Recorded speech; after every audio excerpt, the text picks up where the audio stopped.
আগামীকালের দৈনিক রাশিফল নিয়ে বিস্তারিত আলোচনা করব ১২টি রাশির ভালো এবং মন্দ নিয়ে। এটা অতি পরিচিত প্রোগ্রাম। প্রত্যেকটা দিন আমি দৈনিক রাশিফল নিয়ে আলোচনা করি আপনাদের অ্যালার্ট করার জন্য। আগামীকাল ৬ সেপ্টেম্বর শনিবার, চতুর্দশী তিথি, ধনিষ্ঠা নক্ষত্র, অতিগণ্ড যোগ ও জন্মরাশি মকর। এবার ১২টি রাশিকে নিয়ে বিস্তারিত আলোচনা করব। কোন কোন দিক থেকে জীবনে সফলতা আসতে চলেছে, কোন কোন দিকে আপনারা সতর্ক থাকবেন, সবটাই আমি আলোচনা করব অ্যালার্ট করার জন্য। এবং প্রত্যেকটা দিন আমি এই আলোচনা করি আপনাদের অ্যালার্ট করার জন্য। আপনারা যদি ভালো করে এই প্রোগ্রামটা দেখেন, ভালো করে বোঝেন, আপনার জীবনে অ্যাপ্লাই করেন, সেক্ষেত্রে আমি নেগেটিভ বলি বা পজিটিভ, সবটাই আপনি পজিটিভ করে নিতে পারবেন। এটা সম্ভব। আপনি যদি জানেন আপনার খারাপ কিছু ঘটবে, সেটা আপনি বদলাতে পারবেন, এতে কোনো সন্দেহ নেই। তাই আমি প্রত্যেকটা দিন আপনাদের অ্যালার্ট করার জন্যই এই আলোচনাগুলো আপনাদের সঙ্গে শেয়ার করি। অবশ্যই আলোচনা থাকবে, আলোচনা করব। মেষ থেকে মিন এক একটা রাশি ধরে ধরে বলবো, কোন কোন রাশির ভালো সময়, কোন কোন রাশির খারাপ সময়, সবটাই কিন্তু আমি বোঝানোর চেষ্টা করব। তার আগে আমার সাথে কিভাবে যোগাযোগ করবেন সেই বিষয়টা একটু বলে নিই। নমস্কার, জয় মা কামাখ্যা, জয় মা তারা। যারা ভীষণভাবে সমস্যায় আছেন কিন্তু অনেক দূরে আছেন, এতদিন অনলাইন বন্ধ ছিল, এখন কিন্তু অনলাইন চালু আছে। কারণ তন্ত্রে সমাধান করা হয়। এই তন্ত্রে সমাধান মানেই আপনি দূরে বসে সাকসেস পেতে পারেন। তন্ত্র চালানই হয়। চালান আমরা জিন মারফত করি, সেখানে আপনাকে না আসলেও কাজ সাকসেস সম্ভব। তাই এক্ষেত্রে আমি বলতেই পারি, যারা দূরে আছেন তাদের জন্য অত্যন্ত একটা শুভ খবর। তাই অনলাইন সম্পূর্ণ চালু আছে। যারা আসতে পারবেন না তারাও যোগাযোগ করতে পারেন। তবে একটাই অনুরোধ, দেখবেন দুটো নাম্বারে, একটা হোয়াটসঅ্যাপ, একটা কলিং। যারা অনলাইন কনসাল্ট করাতে চাইছেন বা অনলাইন আপনার সম্পর্কে জানতে চাইছেন বা আপনার নানা রকম শত্রু, বিদ্বেষান, বিচ্ছেদ, বশীকরণ, আপনার বাস্তু খারাপ ঠিক করাতে চাইছেন, সেক্ষেত্রে আপনাকে হোয়াটসঅ্যাপ ব্যবহার করতে হবে, ভয়েস বা লিখে। আর যারা সরাসরি চেম্বারে আসতে চাইছেন, সেক্ষেত্রে আপনাকে কলিং নাম্বারটা বেছে নিতে হবে। কল করবেন, কল রিসিভ করবে, আপনাকে সম্পূর্ণ গাইড করবে। এবং যদি মনে হয় আপনি চেম্বারে আসবেন তারাপীঠে বা বীরনগর, অবশ্যই আগের দিন আগে থেকে নাম লিখিয়ে দিতে হবে কল করে। আপনি নাম না লিখিয়ে চেম্বারে চলে আসলে কিন্তু সাক্ষাৎ নাও হতে পারে। তাই অবশ্যই কলিং নাম্বার ব্যবহার করুন। দুটো জায়গায় কোথায়? তারাপীঠ এবং আমার নিজের মন্দিরে ১০ মহাবিদ্যা কালীবাড়ি। তারাপীঠ আপনারা পেয়ে যাবেন ইংরেজি মাসের শুরু এবং শেষ। যেরকম এই সেপ্টেম্বর মাসে পাবেন ১২ এবং ১৩ তারিখ তারাপীঠ। আর আমার নিজের মন্দিরে ১০ মহাবিদ্যা কালীবাড়ি পাবেন সোম, মঙ্গল, বুধ, প্রত্যেক সপ্তাহে ৩ দিন করে। তবে আমি অনুরোধ করব, সম্ভব হলে অবশ্যই চেম্বারে এসে দেখা করুন। যদি সম্ভব না হয় তাহলে অনলাইন আপনি যে কোনো কাজ করাতে পারেন। 100% গ্যারান্টি দিয়ে আমরা কাজ করে থাকি। কারণ তন্ত্রে গ্যারান্টি দেওয়া সম্ভব। অ্যাস্ট্রোলজি চ্যাপ্টারে আপনাকে কখনোই রিলিফ দিতে পারবে না। গ্রহ নক্ষত্রের জন্য আমরা স্টোন, শিকড় বা কোনো বীজমন্ত্র এগুলো সাজেস্ট করে থাকি। তাই এখান থেকে আপনি গ্রহের থেকে রিলিফ পেতে পারেন। আর আশেপাশের যে সমস্যাগুলো, ধরুন ভূত, প্রেত, বাধা, শত্রু, বিচ্ছেদ, বশীকরণ, শত্রু দমন, এইগুলো কিন্তু তন্ত্র ছাড়া কোনো রাস্তা নেই। এছাড়াও চালানি বিদ্যা, যেটা আমরা চালান করে কারোর আসতে হবে না, কিছু পড়তে হবে না, সেটাও কিন্তু তন্ত্র ছাড়া সম্ভব নয়। আর তন্ত্র হলেই হবে না, অঘোর তন্ত্র প্রয়োজন আছে। আর আমি কিন্তু অঘোরই। যারা আমাকে চেনেন তারা তো চেনেন, যারা চেনেন না তাদের ক্ষেত্রে বলি, আমার তন্ত্রের নাম অনন্তনাথ কাপালিক অঘোরী। তাই এখানে অঘোর যে মন্ত্র, সাবর মন্ত্র, এগুলো কিন্তু মিস হয় না। তাই যদি মনে হয় আপনি বিপদে আছেন, আপনার শত্রু পিছু ছাড়ছে না, আপনার বাস্তু নষ্ট করে রেখেছে, আপনার কর্মবন্ধন করে রেখেছে, আপনার বিবাহ বন্ধন করে রেখেছে, আপনার ধোঁকা দিয়েছে, আপনার গার্লফ্রেন্ড বা বয়ফ্রেন্ড বা আপনার স্ত্রী পরকীয়ায় লিপ্ত, যে কোনো সমস্যায় যোগাযোগ করতে পারেন। আমরা চালানের মাধ্যমে 100% কাজ দিয়ে থাকি। সরাসরিও আসতে পারেন, অনলাইনেও কাজ করাতে পারেন। এবার আসুন আজকের যে মূল আলোচনা, দৈনিক রাশিফল। এক এক রাশি ধরে ধরে কিন্তু আমি বলবো ১২টি রাশির। আর শুনে বুঝে আপনার জীবনে অ্যাপ্লাই করলে অবশ্যই এর বেনিফিট আপনি পাবেন।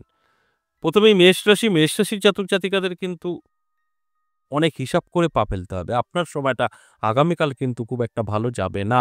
তাই আমি বলবো, অবশ্যই চোখ কান খোলা রাখুন, অ্যালার্ট থাকুন এবং হিসাব করে কথা বলুন, হিসাব করে যে কোনো কিছুতে রিস্ক নিন, তাহলে কিন্তু আপনি সেফ থাকবেন।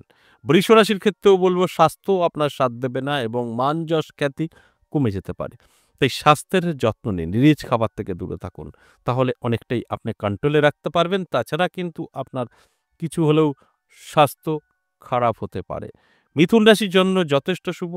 মিথুন রাশির জাতক জাতিকাদের বলব আটকে থাকা কাজ ক্লিয়ার হবে, বিজনেস আপনার বসে গেছে ভালো চলতে পারে, কিছু অর্থ হাতে এসে ধরা দিতে পারে, এটা পজিটিভ।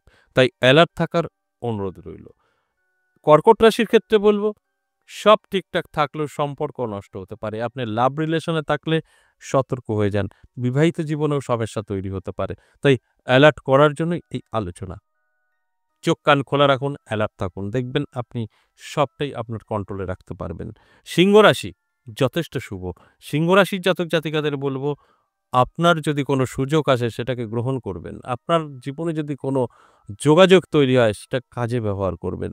আপনার সময়টা কিন্তু ভালো থাকছে। তবে আপনার কিছু সময় নষ্ট হতে পারে আপনার শত্রু আপনার বিরুদ্ধে ষড়যন্ত্র করার কারণে। তাই চোখ কান অবশ্যই খোলা রাখুন, অ্যালার্ট থাকুন। এটা অনুরোধ করব। কন্যা রাশির জন্য বলব অনেক হিসাব করে চলুন, কারণ আপনার ব্যবসা অবনতির যোগ তৈরি হয়েছে। আপনাকে কেউ ঠকাতে পারে। আপনার সহকর্মী যারা ব্যবসায় লিপ্ত, যোগাযোগ তাদের দিয়ে আপনার কিছুটা হেল্প হয়, তাদের ক্ষেত্রে কিন্তু আপনার ক্ষতির সম্ভাবনা।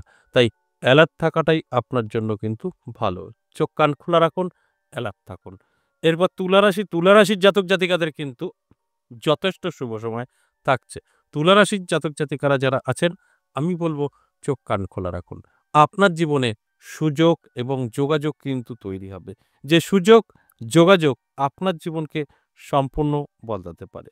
তাই আমি প্রত্যেকটা দিন যে কথাটা বলি যে যদি সঠিকভাবে ভালো সময়টা ব্যবহার করতে পারেন না, তাহলে আপনার কিন্তু আর পিছনে তাকাতে হয় না। তাই অ্যালার্ট থাকুন, চোখ কান খোলা রাখুন এবং ভালোভাবে আপনার জীবনে এপ্লাই করুন। দেখবেন জীবনের পরিবর্তন আপনি উপলব্ধি করতে পারবেন। বৃশ্চিক রাশির জাতক জাতিকাদের উদ্দেশ্যে বলব আপনার কিন্তু স্বাস্থ্য, অর্থ এবং সম্মান হানি হতে পারে। তাই অ্যালার্ট থাকাটা প্রয়োজন এবং আপনার আত্মীয়-স্বজনের থেকে অবশ্যই দূরে থাকুন। না হলে আপনার কিন্তু মান, যশ, খ্যাতি নষ্ট করতে পারে। এরপর ধনুরাশি। ধনুরাশির জাতক জাতিকাদের কিন্তু যথেষ্ট পজিটিভ থাকছে সময়টা। যেকোনো কাজে সাকসেস পাবেন, আর্থিক উন্নতি হবে চোখে পড়ার মতো। কোনো না কোনো দিক থেকে অর্থ আপনার হাতে এসে ধরা দেবে। যে অর্থ আপনার জীবনকে বদলে দিতে পারে। এর জন্য অ্যালার্ট থাকার প্রয়োজন আছে। চোখ কান খোলা রাখুন, অ্যালার্ট থাকুন। দেখবেন আপনি অনেক কিছু বুঝতে পারবেন, অনেক কিছু আপনি ফিল করতে পারবেন। আর সেটা যদি কন্ট্রোল করতে পারেন, ভাগ্যের চাকা কিন্তু বদলাবে। এরপর মকর রাশি।